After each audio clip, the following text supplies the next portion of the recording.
मलीर नदी मलीर वासियुनि जे जियापे जो ज़रियो आहे। मलीर नदी में बहरिया टाउन ऐं नागोरी जे मेहन जे वाड़नि ऐं गटरनि जे गंदे पाणी जे छोड़ सबबि मलीर नदी जो पाणी ज़हरीलो थी वियो आहे, जंहिं सबबि मलीर नदी गदलाण जे वर चढ़ी वई आहे। मलीर जी माहौलियाती सूरत हाल खे नज़र में रखंदे मलीर वासियुनि मलीर माहौलियाती एक्शन कमेटी जोड़े बाज़ाब्ता तौर जिदोजहद जो आगाज़ करे छॾियो आहे।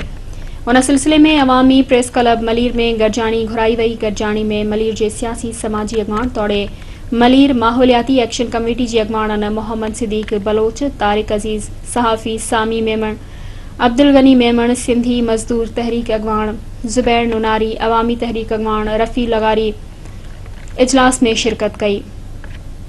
इजलास में शरीक अॻवाननि पारां फ़ैसिलो कयो वियो त माहौलियाती गदलाण खे रोकण लाइ 28 सेप्टेम्बर ते मेमण ॻोठ खां कोरंगी माहौलियाती ऑफिस ताईं रैली कढी माहौलियात खाते जे ऑफिस अॻियां धरणो लॻायो वेंदो। अॻवाननि चयो त असां सिंध हाई कोर्ट जे फ़ैसिले ते अमल दरामद था चाहियूं। सूबाई तौड़े ज़िले इंतिज़ामिया नागौरी वारनि आॾो बेवस बणियल आहे। नागौरी जे वाड़नि ऐं बहरिया टाउन जे गंदगी खे रोके कोर्ट जे हुक्मनि ते अमल कराए थींदड़ नुक़सान जो अज़ालो कयो वञे।